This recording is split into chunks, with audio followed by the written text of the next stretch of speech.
So this video is going to be coming to sobriety. What does that mean?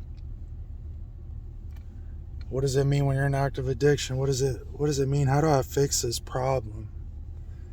So I'm going to give you some backstory. I started drinking alcohol when I was about, I want to say 11 years old. And I never thought much of it, except it was just fitting in with people that were older than me. And I was always older for my age, so that's where it started. Drinking at a young age, 15 years old, started smoking weed. Beyond that, between 15 and 19 years old, I tried a lot of different drugs, but wasn't really on anything other than drinking for fun at parties, smoking weed, selling weed, kind of in that whole entire scene. I wasn't one of the popular kids, but it was almost like I was right below them or something, because I sold shit. So what is coming to sobriety? So I've done all these drugs. I've let all these drugs do me without realizing it, and then realizing it and letting them do me anyways. I've overdosed before, landed in the hospital. What does it mean? How do we fix this problem? Well, number one, if you're in active addiction, you need help. You have to get help from an outside source. You're not going to be able to, it's a little different if you've already gotten help before. You know, I went to my first treatment. It was a detox for like 5 days. Then I got out for a couple of days, and then I went to a 35-day long program in a different state. And I came back home, was good for maybe 3 weeks, and relapsed. It turned into a pattern of I was using these detoxes. I didn't have shit. I mean, I always had drugs. I always had some gas money, but I didn't have shit, to the point where I'm living in a car, to the point where I'm living at multiple different places, wherever I could really put my head down. And really didn't have shit though, you know? So I would go to these detoxes. I would sober up. I would get fed. I would get help, you know, for that short period of time. Because these little inpatient detoxes, they're not full rehabilitation programs. So as I kept using these detoxes as ways to just stack up on food, I didn't have shit. So I was literally using my health insurance to be able to feed me and get me somewhere to stay. I would recoup, get my mind right, go back out and be fresh again. A lot of my problems started to happen using fentanyl and using really just opiates, period, and using meth. Meth was something that made it to where I could not see impending doom. I could see what's in front of me and around me, but I couldn't see what was going to happen next. I couldn't play that tape forward in that position, in that time. Coming to sobriety, when I first really got help, I made some really bad decisions that put me in a position where all I could do was get help. That was all that was left. I was going to be strung out, homeless, in jail, or dead. Don't know which order, but any of those orders. And I'm sure you've heard it. And if you're in active addiction, nothing sits with emotion unless you are detoxing and you're feeling your emotion again. So when you come to sobriety, you can reach out to me, but you're going to need a treatment. If you don't have insurance, if you can't get a treatment program, you're in a tough spot. I mean, I'm just going to keep it 1,000 with you. If you don't have insurance to go get help, you're in a spot where what I would tell you to do, and you're not going to like it, there's really two options. You're going to have to find a free treatment program such as the Salvation Army, and you're going to have to really rough it. You're going to have to really want it to go there. I've never been in the Salvation Army. One of my close friends did. Or you're going to have to go to jail and get sober there. Or there is another option, but it's not a clinical option per se. And I know jail really isn't, but that's enough time. If you get enough time, you're going to sober up in there. Once you sober up, if you can string 1 week of sobriety off of whatever drug that you are doing, I don't care if it's weed, I don't care if it's alcohol, I don't care if it's crack, it could be meth, it could be fetty. It doesn't matter. It doesn't fucking matter what drug it is. If you can string together a week, you have to find help. And if you don't have insurance, if you don't want to go to the Salvation Army, you need to take your ass to an AA meeting. And it doesn't, and everybody's well, I do narcotics. It doesn't fucking matter. AA was first. I personally like AA more than NA because NA to me always seemed like a one-up game. I got to one-up his story. I had $1 million. I had $1.5 million. I overdosed 60 times. I overdosed 100 times. I was doing fentanyl. I was doing carfentanil. Fuck all that bullshit. I don't like hearing horror stories. And, maybe you might be a person where you want to relate to stories. The way I relate to AA, and I have a sponsor as well, and I've had a sponsor where there have been times where my sponsor stayed by my side. He's still by my side. I look up to him like a grandfather figure. He's always there. If I need anything, this is somebody that will pick up the phone. It doesn't matter if I'm in jail. It doesn't matter if I'm at a meeting and want him to meet me there. It doesn't matter if I just relapse. You have to find somebody that is solid as fuck in your corner, a real person, and you have to really sit there and string along enough time of sobriety that you get some emotion back. You can smoke your cigarettes. A lot of people drink their coffee, smoke their cigarettes. Let me get back to it. I'm kind of trailing off. The reason why I like AA, number one, I don't like hearing horror stories about people, and I don't like hearing people that are fucking liars. AA is old heads, a lot of old heads in there. I look at the alcohol when they talk about their crazy alcohol stories and I drank for 20 years and I did this. I got DUIs. I went here. I did this. I look at it and I go, for me, that was opiates. For me, that was meth. Have I drank alcohol and abused it? Yes. Have I smoked weed and abused it? Yes. I've basically done everything. There's just a few drugs that I haven't done. DMT, PCP, just certain things that I might have had on me at a point in time. But I never wanted to do certain things. I did do acid, I did do all this shit, but you have to get outside help. You have to have a third person perspective on yourself. Now, I say AA because I love the realness. I love the fact that these people aren't lying. You're going to see people, if you have 1 week, you might see someone that comes in that has 1 hour.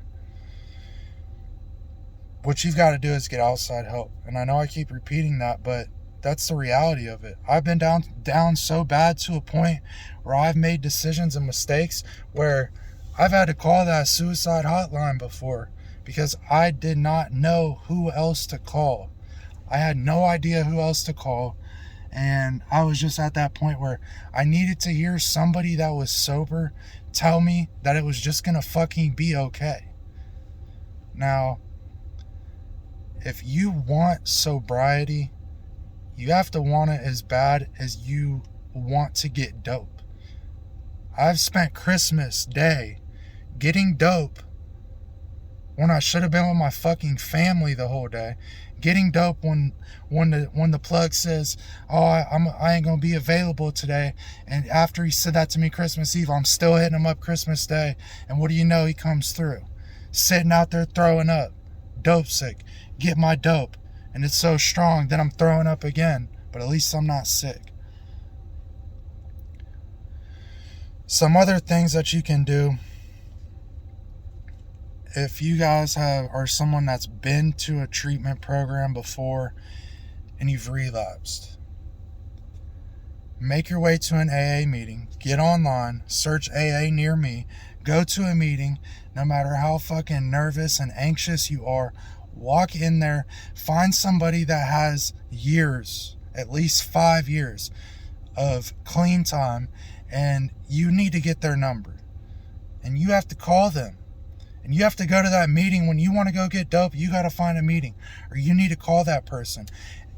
If you've been to these programs before and you've already learned what you needed to learn, you've already been given wisdom, you've already been given the advice, you've been to clinicians, you've had cognitive behavioral therapy, or you've had addiction therapy, you've been through a program, you know what to do. And we all fucking know what to do. That's what pissed me off about myself for so long. Number one, I put my family through hell and back. The people I love the most, I put through hell. And I didn't feel shit. And that's fucked up. But once I got sober, I felt it. You got to find your higher power. You got to find support. You got to find people that are going to be in your corner no matter what the fuck you do. And I think it ends up being people that are not blood related to you that can get through to you because they have a third person perspective without an emotional connection to you.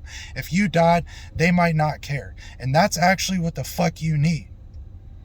The people that love you the most will cry in your face while you're dope sick and not know that that's making nothing better. And it's not their fault. It's your fucking fault.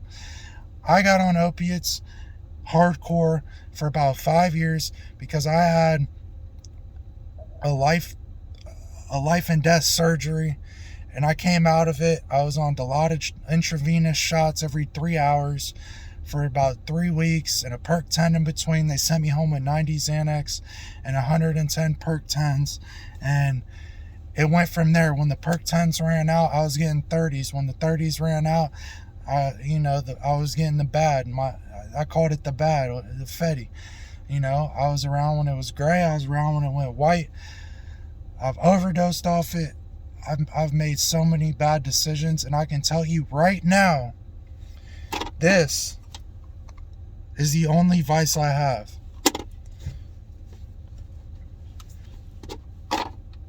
I don't do shit. I work out and I work. That's what I do. And for people like us that are addicts, that will literally spend 6 hours if we have to get a bag, we are the most dangerous, and the possibility of us being successful is tremendous. I mean, I can stay up, meth did something to my brain. I can stay up for 3 days, no drugs, 72 to 80 hours. I can stay up. Will I be tired? Yes. But there's something that changed. And I think a lot of us already have this in us. If you're an addict and you're watching this, you are the people that can work a 12-hour shift every single fucking day, and you have to have something to do every single fucking day. If you're not sleeping, you have to be doing something. Right now, I'm stopping to take a few minutes to make this video, but I'm in the middle of doing shit. I'm in the middle of at work, then gym, and now I'm going to grab something else, running errands. I'm working multiple jobs. I'm doing it because I have to. I'm doing it because that pain and that punishment that I put myself through with drugs, I put myself through that pain in the gym, and I put myself through that pain at work because there is a positive outcome that comes from that pain. I think there's a lot of times where we as addicts get into a spot mentally where we want to feel bad about ourselves. Like, fuck me, my life fucking sucks. And that's what we're living for. And that's a reverse psychology. We have no emotion unless we're dope sick. If you were anything like me, I didn't feel shit. I did not feel anything.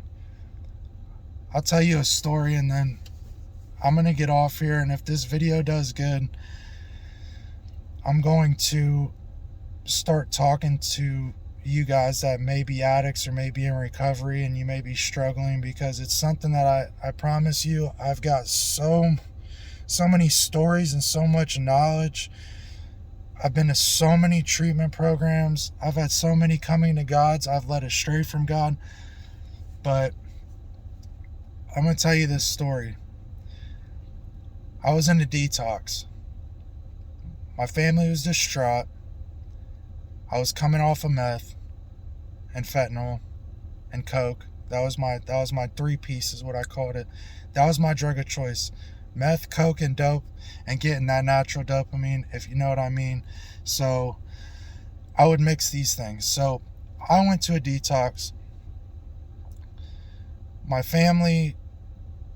mom had a friend from church, and this guy was a sweet guy. He came to a detox to visit me with my mom and he was going to pay for me to go to a sober house. Now, I was coming off of meth and I was tweaked out. All I can remember is that I was cussing a bunch and I was telling this guy to fuck off.